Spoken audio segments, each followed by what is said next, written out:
vais maintenant m'adresser à toi, Antoine. Donc on vient rapidement de parler du temps et du temps libéré, et un petit peu de la révolution citoyenne, mais pas trop encore. Ton ouvrage, cet ouvrage collectif, donc le nouveau communalisme, se situe dans cette perspective de révolution citoyenne. Il y a une grande place qui est réservée à la construction d'une nouvelle culture démocratique. Est-ce que tu peux nous expliquer comment on peut permettre, donc on est dans le sujet des municipales, à des communes d'être ces espaces de construction de la révolution citoyenne, de se réemparer un petit peu de cette innovation populaire? Bien sûr, avec plaisir. Déjà, merci beaucoup de m'avoir invité, et puis merci à vous d'être venus nous écouter, Adrien et moi. En effet, ce petit livre qui s'appelle « Pour un nouveau communalisme », il essaye de proposer une manière de s'intéresser à la politique municipale, à la politique communale. Ce communalisme donc qu'on propose, en fait, c'est l'idée est que les communes soient des espaces de préfiguration, soient des espaces d'expérimentation, de grands changements, de grandes ruptures qui pourraient être ensuite généralisées à l'ensemble du pays. Ça ne vient pas de nulle part, puisque en fait, on essaye de s'inscrire dans une tradition historique de fait qui a souvent vu en France les communes justement être ces espaces de préfiguration dès le XIIe siècle. Il y a en France et dans toute une partie de l'Europe occidentale ce qu'on appelle le mouvement communal, à un moment où pas mal de villes en fait, arrivent à la faveur de conflits armés ou d'insurrections à gagner des marges d'autonomie face au pouvoir féodal, qui est le pouvoir dominant à l'époque. Et dans ces marges d'autonomie, eh bien, les élites urbaines de ces villes vont inventer en fait, tous les principes du gouvernement représentatif, la séparation entre le pouvoir civil et la famille, l'hérédité, le principe d'avoir un mandat limité à une fonction limitée dans le temps, le principe de l'élection, bref, autant de principes qui vont être ensuite le cœur du programme des révolutionnaires en 1789, et donc qui vont être inscrits au cœur des institutions qu'ils vont construire. Bien sûr, on pourrait parler de la Commune de Paris également, ou de la Commune de 1871 qui a eu lieu à Paris, mais aussi dans d'autres villes en France, qui a aussi inventé, construit, écrit concrètement ce qui a été ensuite le programme des partis de gauche pendant une bonne partie du XXe siècle, notamment en France, mais aussi un peu partout en Europe, ou bien des municipalités ouvrières du début du XXe siècle qui, pareil, inventent en grande partie le logement social, inventent l'idée que la politique publique, elle peut s'occuper de culture, elle peut s'occuper de sport, étend le domaine des services publics, bref, beaucoup de choses qui vont, là encore une fois, aussi être généralisées à un moment où le rapport de force a radicalement changé dans le pays, c'est-à-dire à la Libération en 1945, où on va se mettre à construire 8 millions de HLM en 20 ans, on va se mettre à créer un ministère de la culture, un ministère du sport, etc. Et donc notre idée, c'est de dire, aujourd'hui, comment on peut mettre à jour cette tradition en fonction des objectifs qui sont les nôtres, qui sont les objectifs de la révolution citoyenne, puisque tu en parlais. Et donc en effet, dans la révolution citoyenne, un élément tout à fait central, c'est le processus constituant, c'est-à-dire le fait de convoquer une assemblée constituante, de changer de constitution, d'approfondir, de radicaliser la démocratie dans notre pays, mais aussi le fait que ce moment constituant, le moment où l'assemblée constituante va débattre, doit être un moment aussi d'ébullition dans le pays, doit être un moment où il y a une dialectique entre le débat parlementaire de l'assemblée constituante et de l'intervention populaire, bref, un moment qui en lui-même va inventer, en fait, créer profondément dans le pays cette nouvelle culture démocratique. Et ce qu'on défend dans le livre, entre autres choses, c'est que oui, les communes peuvent être des lieux où on préfigure, où on expérimente cette nouvelle culture démocratique. Alors comment le faire? Je pense que d'abord il faut, pour le faire, être assez clair sur l'idée que on va rompre déjà avec un certain nombre de choses qui se font, avec un certain nombre de choses auxquelles les gens sont maintenant un peu habitués dans les collectivités locales, à savoir une espèce de démocratie participative sans le peuple un peu bizarre qui s'est installée en France depuis le début des années 2000, hein, où il y a eu une grande mode finalement à créer des nouvelles instances pour faire participer les habitants aux projets urbains, à la vie de leur quartier, etc. Tout en fait ne les faisant jamais vraiment participer, en fait en transformant ces instances en objets communicationnels pour les élus qui ont besoin de gagner l'adhésion, de présenter leurs projets, etc. C'est assez intéressant d'ailleurs de voir la trajectoire d'un certain nombre d'universitaires, de chercheurs qui, parce que sont des spécialistes de ce sujet, de la participation, notamment dans les projets urbains et tout, ont pendant des années en fait accompagné un peu ce mouvement de politique publique, à la fois d'élus locaux, à la fois au niveau du gouvernement, ont produit des rapports, ont proposé des instances et tout, et qui depuis quelques années en fait en sont largement revenus. Il y a deux chercheurs dont j'ai oublié le nom mais qu'on cite dans le livre qui ont sorti un livre assez marquant il y a quelques années qui s'appelle carrément En finir avec la démocratie participative. Voilà, c'était deux personnes qui avaient passé 20 ans en fait à côté de leur activité universitaire, faire du conseil en participation habitante, comme on appelle ça des fois dans les collectivités, et donc à accompagner ce mouvement et qui ont sorti un bouquin pour dire en fait tout ça c'était du foutage de gueule. Comment ? Oui, c'est Mademoiselle Nicolas Rioux, je viens de me souvenir là à l'instant. Ça vient de lui. Il est bon, hein. Mais donc en fait toute cette habitude a créé aussi une situation où dans plein de communes il existe des conseils citoyens, des conseils de quartier, mais en fait le regard qu'on pose dessus, même des gens des fois qui se disent pour plus de démocratie participative dans les communes, c'est que en fait ça n'intéresse personne, personne ne vient, c'est des espaces qui sont totalement déserts. J'ai noté dans le livre, on cite un autre chercheur très intéressant, puisqu'il a aussi coordonné un autre livre de l'Institut Labo ici qui s'appelle Julien Talpin, qui a beaucoup travaillé sur Roubaix, sur notamment les procédures de participation, les procédures de participation dans le cadre des projets de rénovation urbaine à Roubaix. Et il note dans ses conseils citoyens à Roubaix, sur un an, qu'en fait il y a 250 personnes qui participent, c'est-à-dire 0,25% de la population visée à Roubaix, et que parmi ces gens, eh bien, les 2 tiers sont des gens de plus de 50 ans, alors que Roubaix est une ville très jeune, et que 4% sont des ouvriers, alors que les ouvriers représentent 41% de la population active roubaisienne. Bon, et donc, déjà, il faut donc dire qu'on rompt avec ça, et puis se poser la question de pourquoi en fait tous ces trucs-là ne marchent pas, n'ont pas l'air d'intéresser les gens, et ça, il y a aussi eu des universitaires qui se sont intéressés à ça, qui ont essayé de faire des études comparées, notamment avec ce qui se passait à l'étranger, pas mal au Québec, mais aussi dans des expériences de mairie espagnoles dans les années 2010 qui ont été assez fertiles dans ce genre d'expérience. Et donc, en fait, après beaucoup d'encre, beaucoup de papier, on trouvait cette chose assez incroyable, qu'il y avait en fait une corrélation entre le nombre de gens qui participaient à ces instances et le pouvoir réel qui leur était accordé. Autrement dit, lorsqu'on accorde vraiment du pouvoir aux gens, les gens ont tendance à venir plus en fait que lorsqu'on simplement se fout de leur gueule. Ce qui est une découverte qui méritait sûrement beaucoup de doctorats, mais écoute à vous, mais donc voilà, déjà la première clé en fait, c'est, je pense, dans un projet communaliste, de mettre en place des choses qui montrent une rupture concrète avec cette espèce de millefeuille où on ne sait pas trop ce qu'on vient faire dans les instances, on ne sait pas trop, etc.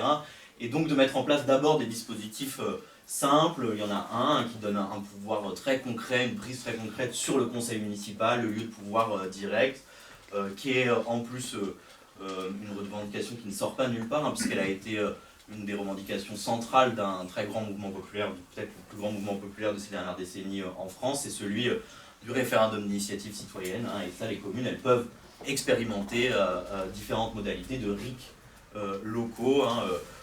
C'est même en fait un droit garanti par la Constitution, on peut dire, puisque le référendum local, il est un droit inscrit dans la Constitution française depuis 2003, même si je crois moins de 0,2% des communes l'utilisent en fait. Et donc, déjà, on se fait les avocats de ça. du référendum d'initiative citoyenne. Donc je le disais parce que ça répond à une demande populaire ça a été une revendication construite par un véritable mouvement populaire. Et ensuite parce que le RIC, ça a comme effet aussi de changer le rapport entre les élus et les électeurs, entre les représentés et les représentants, le rapport que peut se faire chacun à la décision publique. Donc c'est un outil qu'on pense assez puissant. Au-delà de ça, il y a aussi d'autres choses, c'est-à-dire toutes ces instances en fait, qui ont été créées, qui sont dans la loi, par exemple des conseils de quartier ou du conseil citoyen, c'est inscrit dans la loi française. C'est des espaces auxquels il faut donner du pouvoir. On pourrait imaginer que des conseils de quartier, des conseils de village, des conseils, etc., aient des droits de veto, par exemple, sur certaines décisions municipales, si un certain seuil de participation est atteint, et des droits de mise à l'ordre du jour des conseils municipaux de certains sujets. Je pense qu'on règle une grande partie du problème en faisant ça. Après, évidemment, il faut aussi se poser, je pense, les questions matérielles, en fait, qui sont soit des encouragements, soit des freins à la participation. Hein, c'est le temps de travail, le temps, en fait, l'usage du temps est un grand problème. Et l'usage du temps de manière genrée, de manière de classe, c'est-à-dire se poser la question de à quelle heure sont les réunions, est-ce qu'il y a de la garde d'enfants qui est prévue, qui peut y accéder. Même, il y a aussi la question effectivement de quel type de modalités sont mobilisées pour proposer une participation dans ces instances. Est-ce qu'on propose simplement de participer selon une modalité un peu, entre guillemets, d'assemblée générale, c'est-à-dire un orateur, une oratrice qui parle devant une assemblée, ou bien est-ce qu'il y a d'autres façons de participer? Tout ça, c'est des obstacles qui peuvent être résolus assez simplement. Par exemple, là, ce que je viens de dire est quand même, je pense, a été un sujet de réflexion et d'expérimentation par le mouvement d'éducation populaire depuis des décennies en France, donc il y a énormément de solutions pour le faire.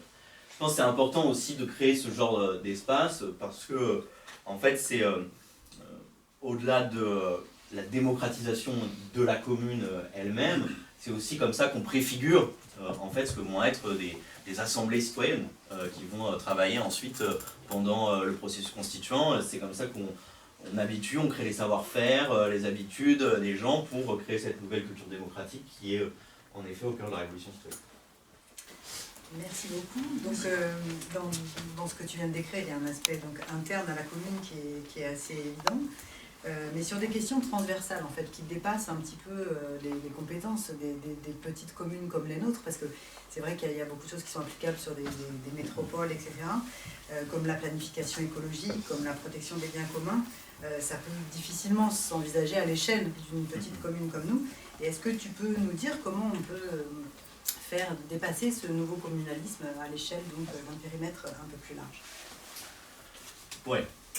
Bah, déjà, donc on a repris ce mot de communalisme qui a aussi été beaucoup utilisé par une autre tradition, bien que par des gens qui sont des camarades, une tradition qui est beaucoup source d'inspiration, je pense, pour penser le communalisme nous aussi, mais qu'on appelle le communalisme libertaire, qui a notamment été remis au bout du jour par un auteur moderne qui s'appelle Murray Bookchin, qui a été la doctrine officielle d'un parti comme le Parti communiste kurde, et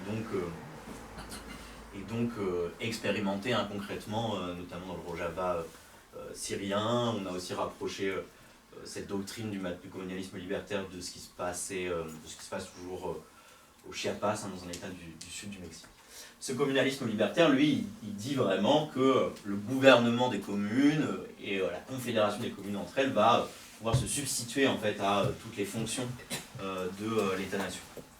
Bon, nous, on pense que, en tout cas pour notre contexte français, pour nos objectifs qui sont ceux de la révolution citoyenne, je vais y revenir, c'est un peu illusoire de penser le communalisme comme ça, et donc on cherche plutôt à penser une articulation en fait entre les communes et un niveau supérieur qui est le niveau de l'État, de l'État-nation. D'abord, je pense qu'il serait absurde en fait de penser en effet le communalisme, les communes, la politique dans les communes, de même parler de politique municipale en faisant abstraction de tout le reste, en faisant abstraction de ce qui se passe dans l'État, puisque les communes aujourd'hui en France, elles sont prises dans un ensemble de contraintes qui sont décidées au-dessus d'elles. Des contraintes financières, hein, Mathilde, je pense, est particulièrement placée par son travail à l'Assemblée nationale pour savoir que les communes, les collectivités locales en général sont souvent une cible prioritaire pour les gouvernements austéritaires, pour les projets de budget austéritaires. C'est une chose. Et des contraintes aussi institutionnelles. Hein. Je ne vais pas revenir longuement dessus maintenant, mais dans le livre, on fait aussi une critique de la manière dont s'est construite en France l'intercommunalité, c'est-à-dire de manière plutôt autoritaire, plutôt descendante, et où on a créé un niveau supracommunal qui est construit par ces grandes caractéristiques pour fonctionner comme une machine à dépolitiser les sujets municipaux, à les éloigner de l'intervention populaire ou tout simplement de la surveillance citoyenne, simplement de la connaissance citoyenne. Donc pour cette raison, quand on parle de communalisme, déjà, on doit parler de loi nationale, de budget, de ce que font les députés. Lorsqu'on est à la tête d'une commune, pour cette raison aussi, on ne peut pas envisager faire une politique communaliste en faisant abstraction de ce qu'il y a au-dessus de nous. On doit, pour faire une politique communaliste, entrer dans des rapports de force, susciter la mobilisation populaire pour se dégager des marges de manœuvre par rapport à l'État, par rapport à l'intercommunalité, par rapport à tous ces échelons qui existent et qui peuvent être bloquants. Je dirais peut-être d'un côté plus positif, en fait, si on réfléchit à certaines politiques qu'on voudrait mettre en place dans la révolution citoyenne, en fait, il y a un intérêt aussi à intégrer beaucoup plus les communes dans le fonctionnement même de l'État, dans le fonctionnement même de ces politiques. Prendre par exemple l'exemple de la planification écologique. La planification écologique, c'est l'idée tout simplement que la bifurcation écologique nécessite, pour être menée à bien, de sortir des logiques de marché, de sortir des logiques capitalistes, parce que on pense que ces logiques sont incapables en fait de mener à bien ces tâches. D'abord, ça nécessite dans certains secteurs un niveau très très élevé et rapide d'investissement, des niveaux qui, en fait, si on regarde dans l'histoire, lorsque des niveaux équivalents ont été atteints, ça n'a jamais été par le marché, mais toujours par l'État ou la puissance publique. Et puis, surtout, en fait, pour faire la planification écologique, il faut adopter d'autres critères pour guider les investissements, guider le flux d'argent là où on va le mettre, d'autres critères que simplement la rentabilité. Par exemple, on va devoir décider d'investissement en fonction de critères qui peuvent être combien de tonnes de CO2 émises on va économiser, ou bien des critères de bien-être qu'on aurait décidé, mais donc des critères qui sont totalement impossible à suivre pour une entreprise privée, pour un capitaliste privé. Pour cette raison, on défend à la France Insoumise, dans le projet de révolution citoyenne, l'idée de passer à une planification pour faire la bifurcation écologique. Mais ce raisonnement ne doit pas non plus nous conduire à ne pas tirer les leçons des limites assez importantes qu'ont rencontré les expériences planificatrices au XXe siècle. On pense bien sûr à l'expérience de planification soviétique a rencontré des limites importantes, mais même d'autres expériences de planification dans des contextes capitalistes ont rencontré aussi des limites. Et ces limites, elles sont souvent liées au caractère très centralisé, très descendant de ces expériences planificatrices. Sont liées à l'idée que en fait on pouvait construire une sorte de cabine de pilotage centrale de l'économie, et en fait ce faisant, depuis une cabine centrale de pilotage de l'économie, il y a toujours un certain nombre d'informations qu'on rate, qu'on ne peut pas voir sur ce qui se passe réellement partout dans l'économie réelle, des manques d'informations qui conduisent à faire des erreurs qui conduisent à avoir des pénuries ou des surproductions dans certains secteurs, etc. Et donc, pour surmonter cette limite, eh bien, il peut être intéressant justement d'introduire des moments de décentralisation très forts dans la planification écologique. Et c'est là que justement on plaide pour que les communes soient intégrées à cette politique qui est a priori une politique d'État, qui est la planification écologique, notamment au départ de cette politique, le moment où on va construire le plan, eh bien, ça nécessite un processus, on va dire, de définition des besoins, de réflexion sur nos besoins collectifs, et eh bien, on pense que cette réflexion sur les besoins collectifs, elle doit commencer par des débats publics, des assemblées citoyennes justement, des conventions citoyennes, bref, toutes sortes de formes peuvent prendre ces débats dans les communes pour discuter de mobilité, pour discuter de logement, pour discuter de collecte de déchets, pour discuter de production, pour discuter de concrètement quels sont les besoins, quels sont les problèmes, comment on peut réfléchir à tous ces besoins sous la contrainte écologique qui est celle qui guide un peu la planification écologique. Après, il doit y avoir quand même un moment nécessaire de centralisation assez fort dans la planification écologique, un moment de mise en cohérence du plan qu'on va vouloir cohérent sur l'ensemble du territoire national, et de mobilisation de ressources financières notamment, mais aussi de ressources normatives qui sont beaucoup plus fortes lorsqu'elles sont concentrées dans l'État. C'est le moment de la décision en fait sur le plan. Et puis il devrait y avoir ensuite un autre moment très fort de décentralisation, c'est-à-dire le moment de la mise en œuvre du plan. L'idée que les milliards, les dizaines, les centaines de milliards qu'on va décider d'investir pour développer des énergies renouvelables, pour rénover les logements, pour construire des réseaux de transport public, pour construire les nouveaux circuits courts alimentaires dont nous avons besoin, et bien plutôt que ce soit des grandes entreprises, publiques ou privées nationales, qui les décident pour toute la France, que ça redescende au niveau des communes, et que ce soit dans les communes on fasse la mise en œuvre concrète de bien, on a cet argent, comment on va l'utiliser pour rénover tel ou tel logement, avec quelle technique, selon quel rythme. Ça permet aussi de beaucoup plus facilement, puisqu'on est beaucoup plus proche du terrain, de corriger les erreurs en cours de route. Pour mettre en place un tel plan, des tels moments de décentralisation, encore faut-il qu'il existe dans les communes une expertise publique, un savoir-faire public. Et ça, c'est un gros problème, je pense, que nous avons aujourd'hui, auquel le communalisme doit s'atteler pour préparer la planification écologique.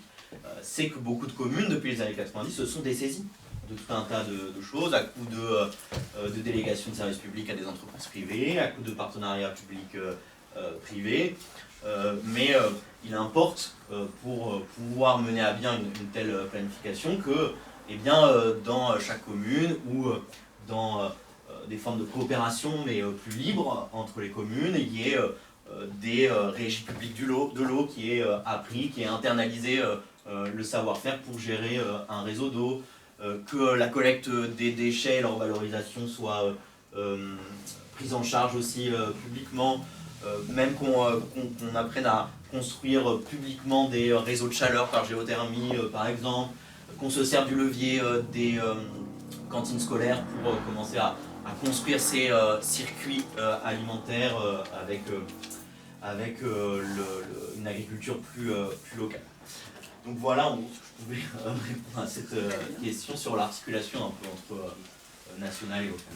Ok, merci beaucoup.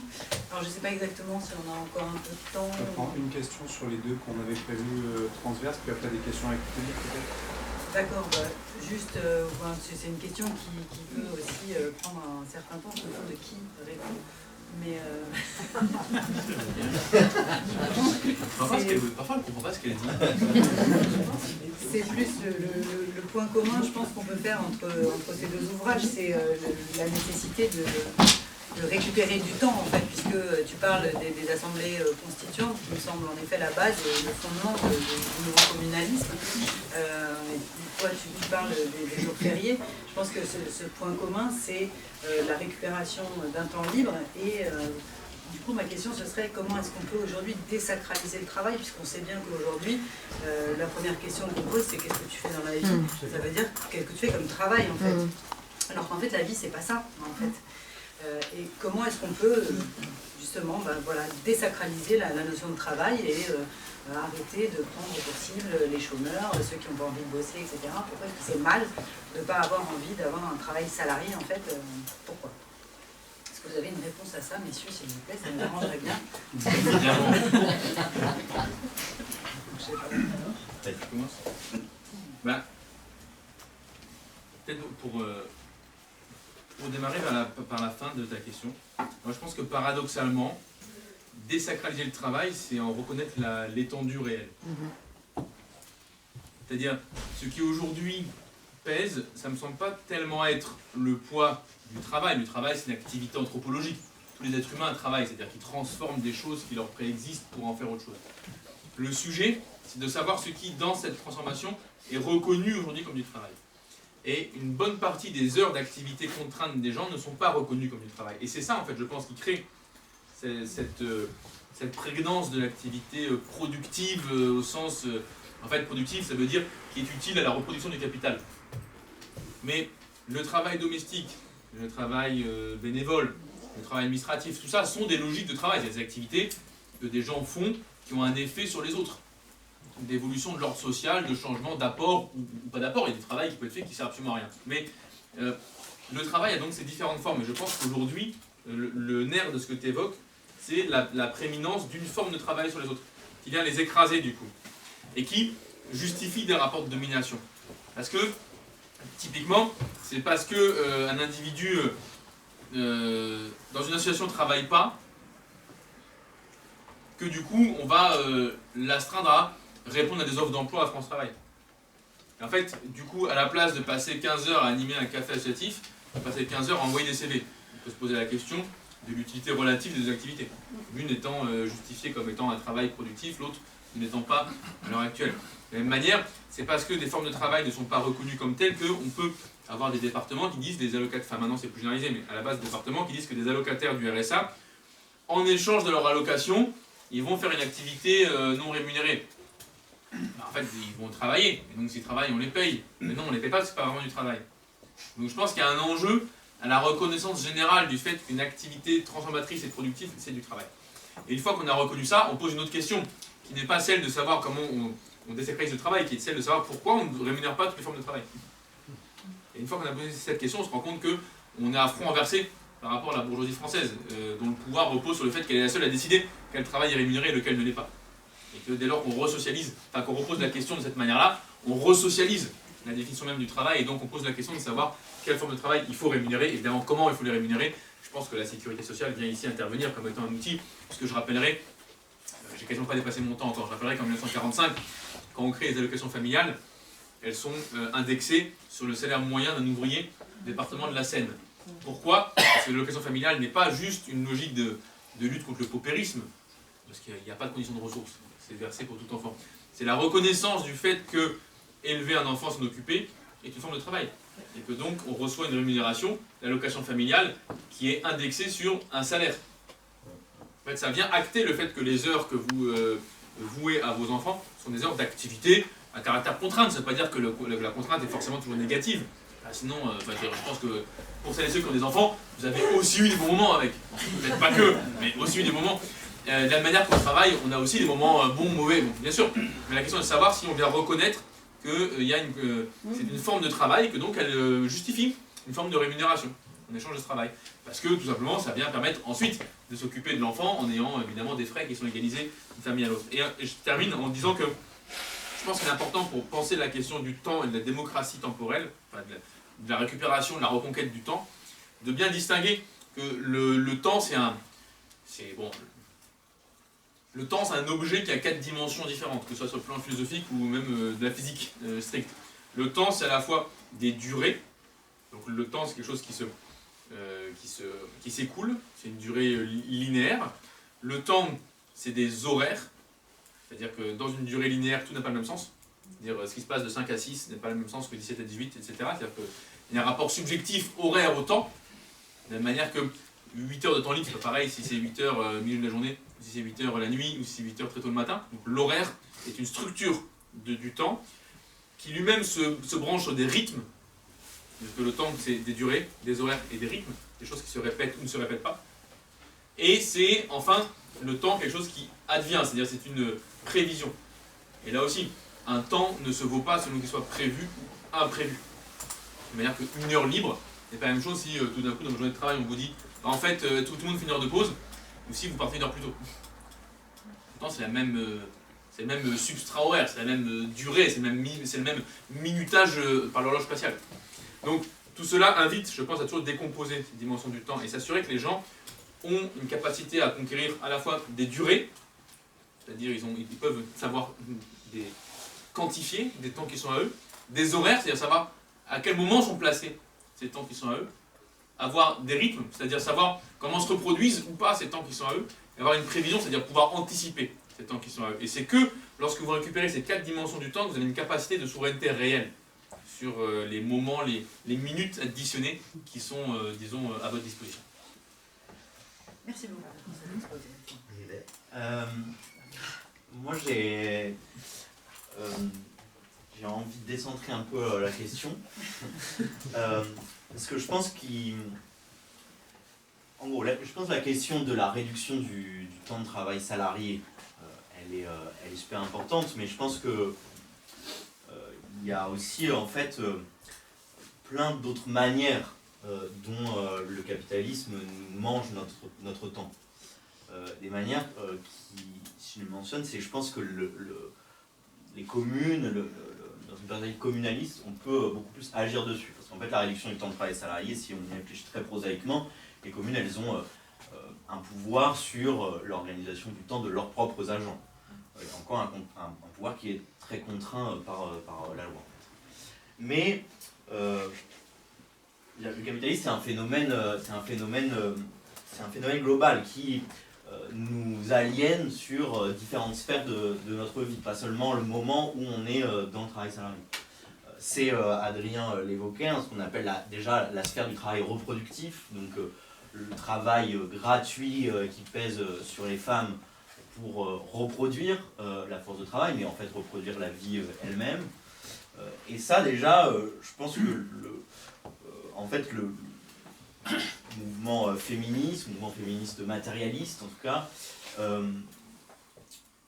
porte, je pense aujourd'hui, plutôt d'accord pour porter la revendication qu'une manière pour faire diminuer cette charge de travail, pour mieux la répartir en tout cas, c'est de mutualiser le travail reproductif.